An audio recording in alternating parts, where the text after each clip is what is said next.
mi querida profe, ¿y qué te parece si empezamos a dar una información, a ofrecer una información a las personas que no han tenido todavía la fortuna de sumergirse en esto que postula Elaine, tu maestra, Aura Sofía y ustedes como profesoras del instituto, y conversamos sobre esas inteligencias que están allí en ese cerebro básico, en ese cerebro reptiliano, esas tres que nos van a servir de referencia para ir entendiendo luego lo que pasa en el límbico? Muy bien, claro. Tenemos 3 inteligencias en el cerebro básico, cerebro reptil. La primera inteligencia es la básica. Esa es la inteligencia la capacidad que yo tengo de acercarme y alejarme de. Pongo un ejemplo. En mi hogar, en las actividades que yo hago en mi hogar, hay roles, o mejor dicho, hay actividades en las que yo me puedo acercar fácilmente, como decorar mi casa, limpiarla, arreglarla, ponerla bonita. A mí eso me fascina. Poner la Navidad, poner la matica, eso me acerco a. ¿Qué me aleja de mi hogar, de las actividades que yo tengo que hacer en mi hogar? Pues planchar. Y ahí creo que varias nos asociamos. Seguramente muchas personas no les gusta planchar. Entonces, cuando yo identifico a través de esa inteligencia a qué me acerco y a qué me alejo, yo estoy poniendo un ejemplo en mi hogar, pero también puede ser en el territorio laboral. Como docente, yo me acerco a dar mi clase, a prepararla, a compartir con mis estudiantes, hacer esa dinámica de preguntas, de respuestas, de poner ejemplos, de practicar, de hacer un ejercicio. ¿Qué me aleja en mi práctica educativa? Evaluar. No me gusta hacer quiz, no me gusta hacer examen, no me gusta calificar. Entonces, de allí me alejo. Y también tiene que ver con otras áreas. Yo me puedo acercar y alejar. A lo mejor me acerco a irme a un café y a tomarme un café contigo y lo disfrutaría como estamos aquí ahorita. ¿Qué me aleja a mí? Irme a pasear por el Boulevard de Sabana Grande. Entonces, identificar esa habilidad o esa capacidad que yo tengo de qué cosas me acercan y qué cosas me alejan.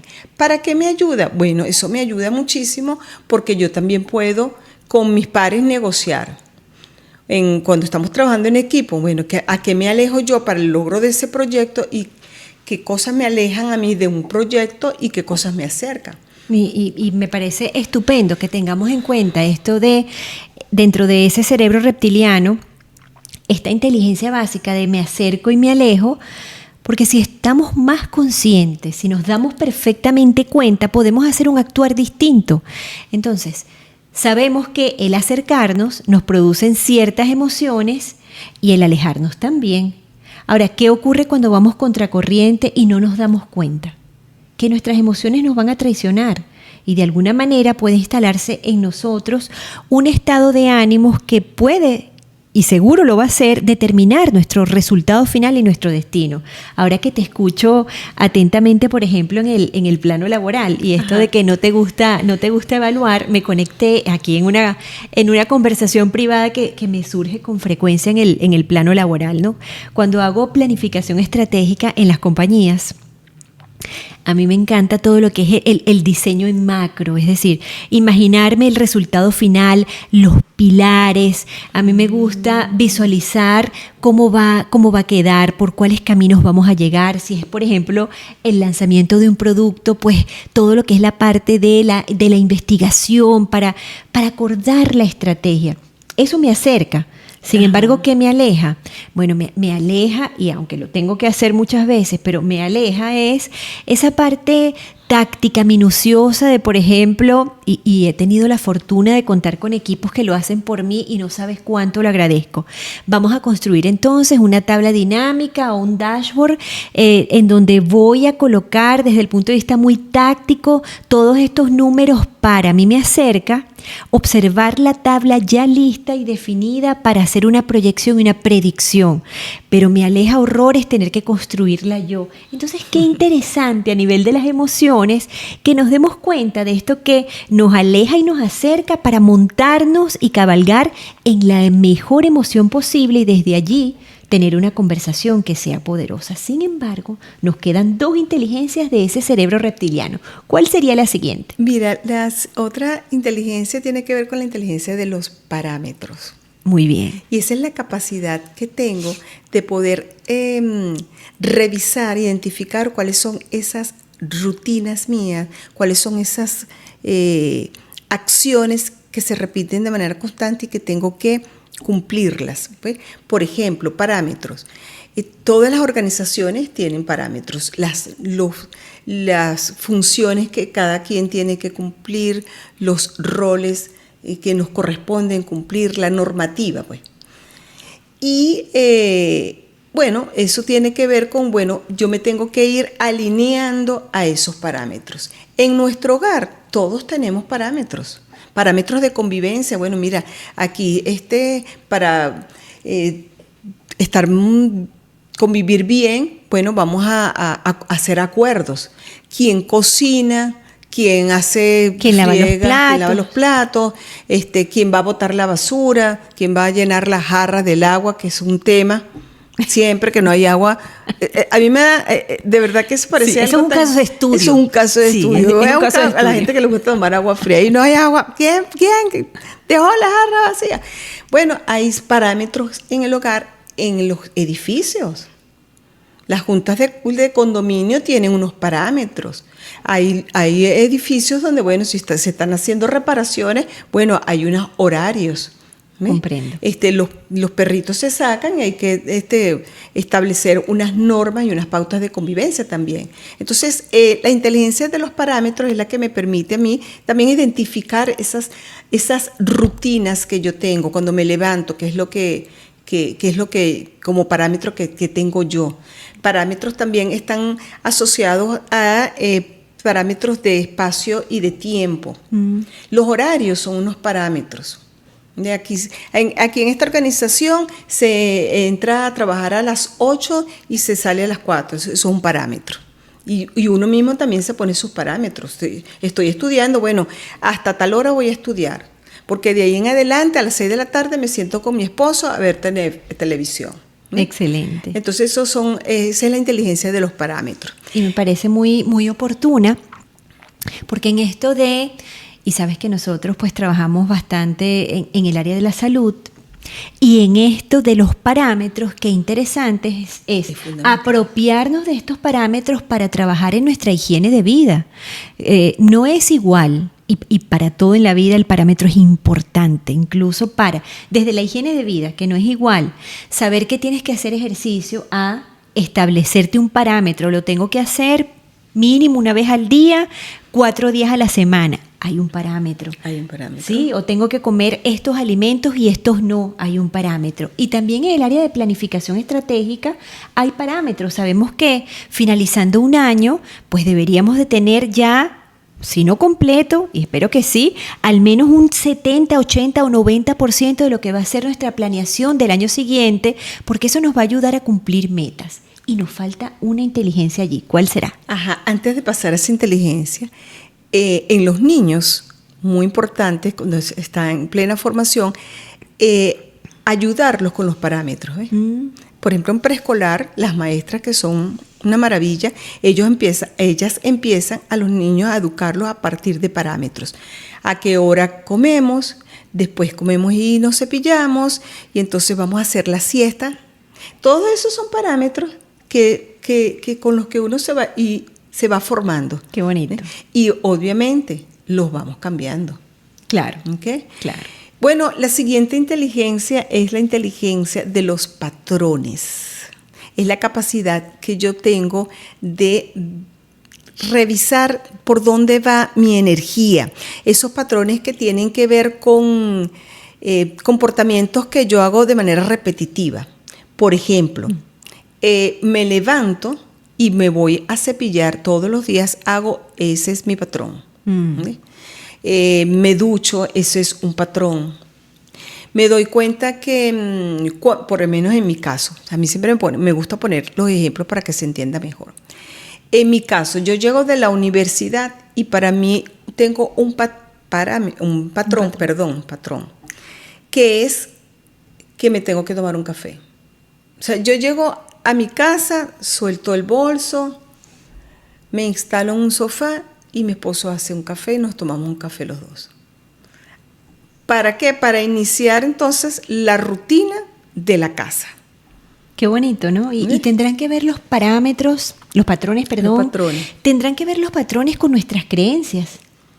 ¿Será que, me pregunto yo, a Rachel en su casa observaba que el café a una hora o después de una rutina era importante? ¿Tendrá que ver eso con nuestras creencias? Sí, yo recuerdo que mi abuela, que fue la que nos acostumbró a tomar café, a las 3 de la tarde estaba el patrón de tomar el café, pero el café era más que era un ritual, porque ella hacía una merienda. Ella ponía un pancito, un quesito, unas galletas, y era donde nos sentábamos los que estábamos en ese momento en la casa a tomar el café. Entonces era como una pausa. Qué bella. De compartir. Qué belleza. Entonces nosotros, hoy día que yo estoy casada, a pesar de que ese patrón no tiene mi hijo porque él no toma café, lo tenemos mi esposo y yo, porque en su casa también a las 3 de la tarde se tomaba el café. Entonces, ese patrón yo lo vengo copiando de mis ancestros, de mi abuelo, de mi abuela, de mi mamá, que también lo hacía. Qué bonito. Entonces los patrones también los vamos copiando y se convierten también de alguna manera, bueno, para mí la creencia de tomarse un café a las 3, a la hora que es el momento de la calma, de estar conmigo, del disfrute. De hecho, Rosana, hoy día tenemos muchos cafés aquí en Caracas y yo disfruto visitar un café. Qué bello. Porque para mí en mi memoria emocional, está el café, es sinónimo al disfrute, al compartir, y es un patrón.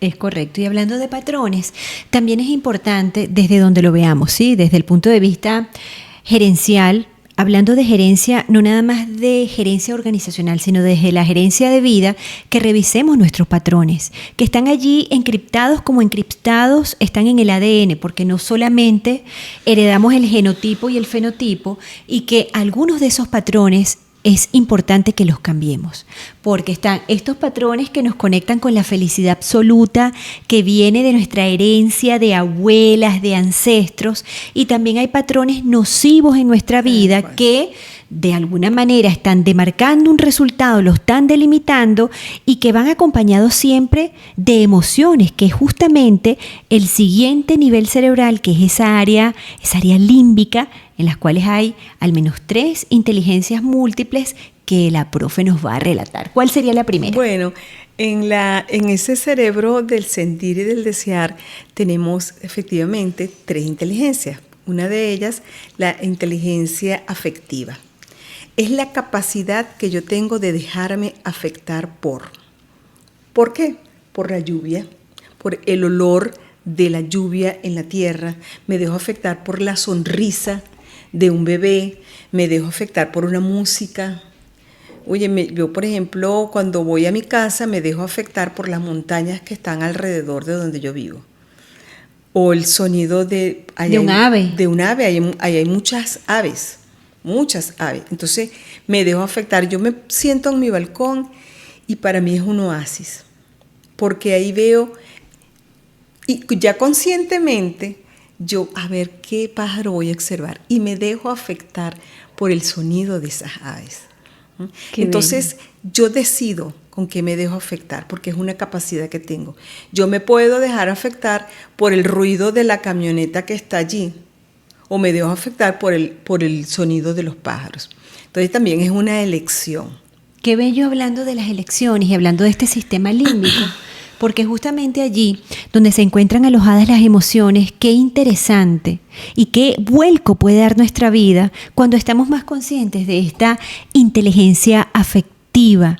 Es decir, muchas veces nos encontramos siendo presos o estando a la deriva por algún afecto que no nos está haciendo bien. El tomar lo que nos afecta y el apreciar es conectarnos con aquello que nos hace bien, con aquello que nos hace crecer.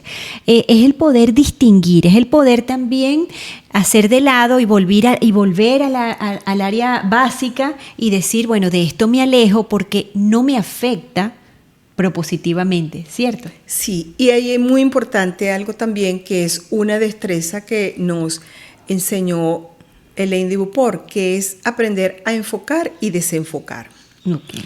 Entonces, en la parte emocional también, mi hijo me respondió mal, me dejé afectar por eso, me entristeció o me dio rabia.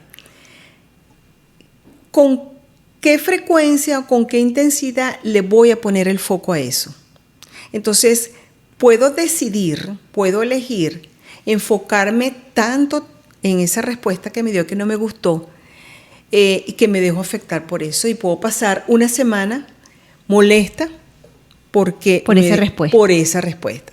Entonces, la inteligencia, cuando yo reconozco en mí que tengo esa capacidad de dejarme afectar, entonces también elijo, bueno, esto me va a afectar, bueno, sí me afectó, pero aprender también a desenfocar. Qué bonito. Sí, qué bonito, y lo podemos, digamos, a las personas que nos están aquí observando y escuchando, dar como un ejemplo o un anclaje, como si fuera un lente de una cámara.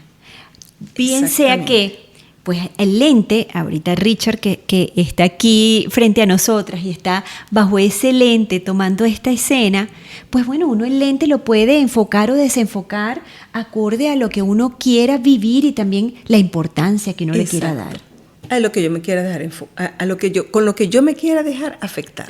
Y esa es una excelente herramienta. Hablando de las emociones y hablando de ese sistema límbico, nos quedan dos más, una mejor que la otra. ¿Cuál sería la siguiente? Bueno, la otra inteligencia es la inteligencia de los estados de ánimo, que me parece hermosísima. Hermosa. Esa inteligencia es la capacidad que yo tengo de salir y entrar de todos los estados de ánimo que puedo percibir, que puedo sentir. Entonces, ahí en esos estados de ánimo, como te comentaba, puede estar la tristeza, puede estar la rabia, pero puede estar también la melancolía, puede estar la alegría, la felicidad, el amor.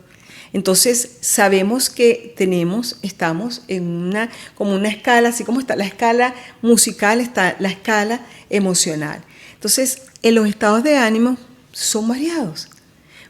Tengo la capacidad de dejarme afectar por esos estados de ánimo. Entonces, la inteligencia de los estados de ánimo es, bueno, aprender entro en la rabia, me dio rabia, y tengo la posibilidad también, como acabas de decir tú, de desenfocar y salgo de la rabia. Entonces, esa inteligencia me parece bellísima porque para mí es como un salvavidas y me ayuda con mi salud.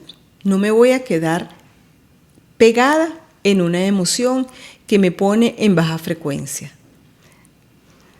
La siento, busco la información que me está dando esa emoción, la encontré, salgo de allí y me conecto con otra cosa, con otra emoción, con otra situación, con otro evento.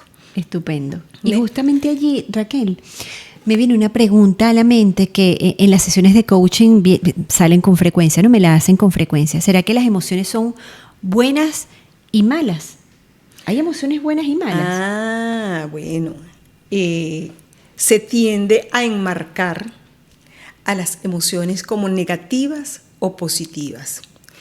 Yo desde este conocimiento que recibí con Elaine de Beauport y ahora Sofía Díaz, yo los invitaría a que no hagamos juicio de las emociones. Simplemente las emociones son. No hay emociones buenas, no hay emociones malas, ni negativas, ni positivas, cuando partimos de la premisa de que las emociones es energía y nos dan información. Excelente. Así. Muy bien. ¿Por qué? Porque cuando yo le pongo la connotación de positiva y negativa, entonces eso va a tener también para mí una connotación de que ¿será que es bueno sentirla? ¿Y será que es malo sentirla? Y la emoción, la rabia, es una emoción que muchos la catalogan como negativa, pero también la rabia me da información. Y la rabia, como te comentaba anteriormente, ¿qué es lo que estoy queriendo que no me dan? Entonces voy a buscar qué es lo que estoy queriendo para pedirlo, para negociarlo o dármelo a mí misma. Entonces, si le pongo la connotación de negativa, muchos nos hemos reprimido esa emoción y el cuerpo, por algún lado, el cuerpo va a expresar en síntomas o en enfermedad esa emoción reprimida. Es correcto. Entonces es preferible no colocarle no le pongamos la etiqueta de buena o mala, porque la emoción es una poderosa información, Y allí, en ese sistema límbico, nos falta otra de esas inteligencias que aparte me encantan, que la utilizo en mi lenguaje corporal, emocional y en toda mi comunicación, que es esa inteligencia asociativa. ¿Cómo la mencionamos? Es la inteligencia motivacional. Muy bien. La inteligencia motivacional es la capacidad que yo tengo de desear y querer. Y cuando yo identifico ese deseo y ese querer, eso me mueve a la acción. Entonces, con la inteligencia motivacional, ya yo dejo de responsabilizar al otro de que me motive, porque es una inteligencia mía. Entonces, yo busco las estrategias, busco las maneras de yo identificar eso que quiero, eso que deseo, para lograrlo, para lograr esa satisfacción. Entonces, la motivación es personal. Yo no voy a esperar que Rosana me motive para que yo pueda rendir en mi trabajo.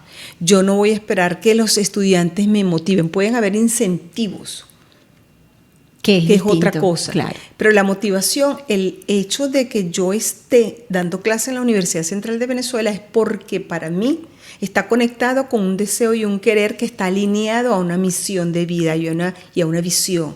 Está alineado a un propósito de vida que yo tengo. Y ya eso me motiva. Estupendo. Entonces, puedo estar en el proceso evaluativo que no me gusta, puedo estar recibiendo a lo mejor una remuneración que no va acorde con la realidad actual del país, y lo que me motiva es poder crear ese espacio de aprendizaje y de retroalimentación con mi estudiante. Entonces ahí, cuando yo voy cultivando ese querer y ese desear, es como ese combustible, esa llamita que se va encendiendo dentro de mí. Y bueno, mira, me levanto a la hora que me tengo que levantar y hago el viaje que tengo que hacer de donde vengo y de donde vivo, porque estoy motivada. Yo cuando comencé a trabajar en la universidad, yo veía muchos profesores que se jubilaban, que estaban ya en edad de jubilarse, mejor dicho, y no se iban.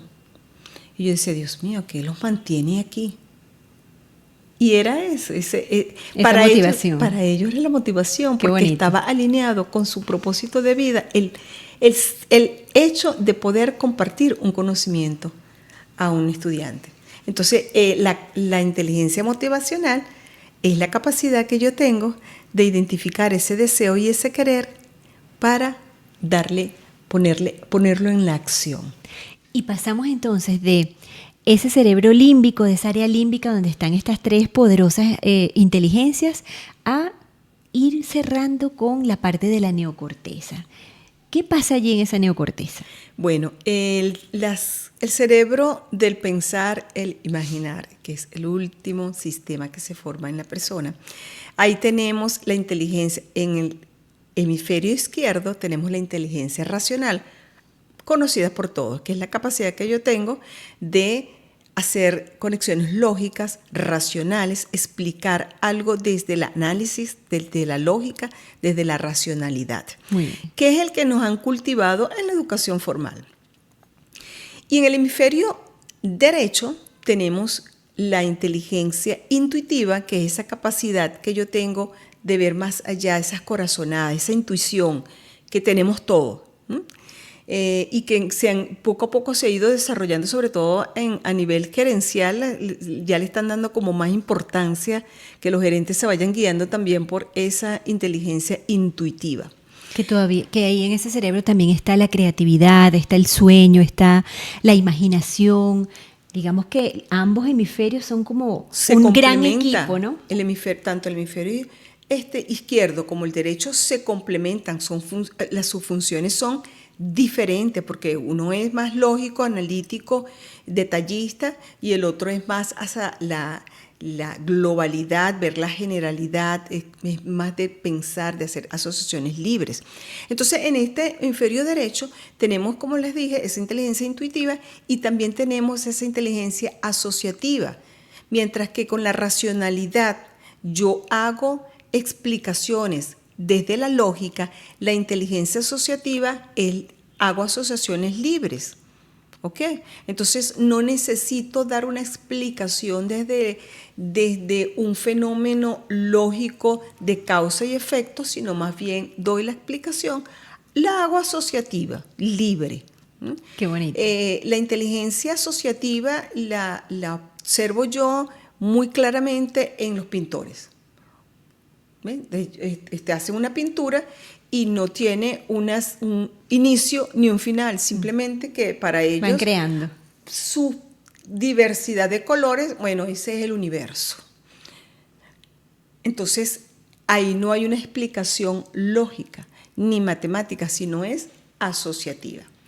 Después viene la inteligencia visual, espacial y auditiva, que es la capacidad que yo tengo, pues, de traer a mi memoria eventos, ya sea que tengan que ver con la audición o con esa capacidad de visualizar que tengo para poder darle explicación a algo o para poder percibir algo.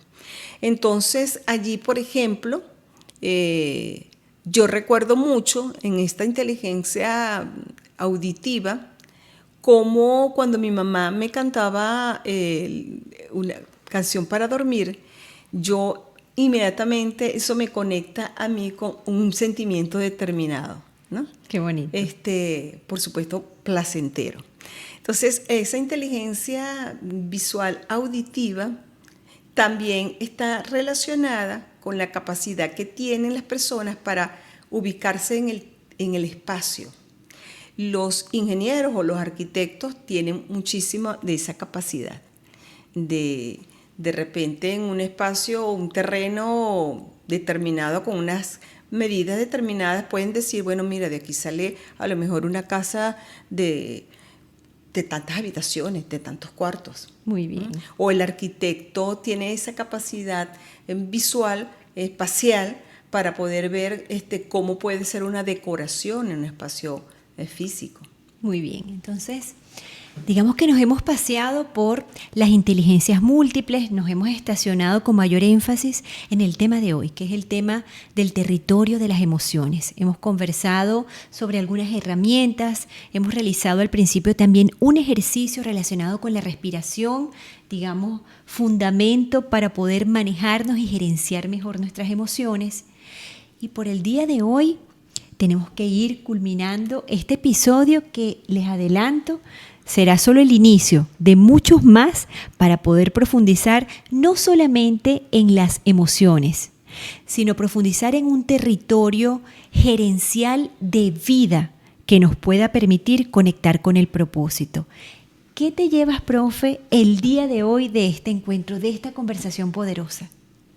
Rosana, tal cual como dices, creo que valdría el esfuerzo de hacer varios episodios, porque fíjate, pienso que tenemos mucho que aprender del mundo emocional y de manera individual, obviamente, ¿no? Creo que necesitamos ir profundizando en nuestras emociones, reconocerlas, sentirlas. A veces se pueden expresar, a veces no. yo puedo estar amando y no tengo por qué decirlo, pero sí sentirlo. A veces es importante emociones que tienen que expresarse, porque si no, el cuerpo es quien va a padecer esa emoción, el cuerpo físico va a llevar las consecuencias. Me parece interesante y ojalá que en un futuro podamos en el currículum de educación básica y sobre todo en los niños que están en preescolar, poderles dar información sobre el mundo emocional, sobre su mundo emocional, de cómo ellos pueden, ellos son muy buenos expresando sus emociones, ellos sí no tienen esa limitación que tenemos nosotros, pero en la medida en que vayan creciendo, identificar qué es cuál es su verdadero querer y su deseo, para que puedan irse convirtiendo en personas que saben a través de ese querer y ese desear identificar qué es lo que quieren, cuál es la motivación, como estamos hablando de las inteligencias, la motivación que puede ir orientando sus vidas, cada acto que hacen, cada situación que viven. Ojalá que podamos, Rosana, en un futuro, con los adolescentes, que es una etapa bastante compleja del ser humano, ayudarles y darles herramientas que ellos manejen sus emociones. Yo hoy día veo en las aulas de la universidad cómo hay tanta ansiedad y depresión en los adolescentes. ¿Qué herramientas le estamos brindando? Le estamos ofreciendo información técnica, por ejemplo, en el caso, por ejemplo, donde yo estoy de farmacia, de bioquímica, de química, de matemática, de biología, que es importante para la formación y el perfil de un farmacéutico. Y le estamos enseñando a ese estudiante a cómo lidiar con sus emociones. Le estamos enseñando qué hacer con su proceso de depresión. Sí, poco a poco probablemente estamos haciendo al respecto de eso, y justamente voy a atrapar esa frase para hacer una invitación final a, bueno, pues tomemos conciencia de las emociones que nos habitan, trabajemos en esas hormonas, hablando de farmacia, ¿no? Del mundo de la farmacia, pues trabajemos en esas hormonas que muchas se forman en el intestino y que invaden nuestra vida de emociones y de acciones, y desde allí nos toca hacer una invitación. La invitación es que dejen por aquí, si la información les ha hecho sentido, dejen sus preguntas, porque la profesora Raquel está dispuesta, ¿cierto?, a contestarlas, digamos, a hacer el feedback apropiado, a dar la información. Así que si este episodio te ha hecho sentido, no olvides darle clic y compartirlo, suscribirte. No olvides que probablemente hoy alguna persona lo esté necesitando. Y agradecida por tu presencia, no me queda más que decirles, no se olviden de contactarnos todos los jueves a partir de las 7 de la noche en Conversaciones que Transforman. Infinitas gracias, Raquel. Gracias a ti, Rosana, porque también esta invitación me permite observarme a mí misma desde mi mundo emocional y seguir aprendiendo. Nos vemos pronto. Seguro.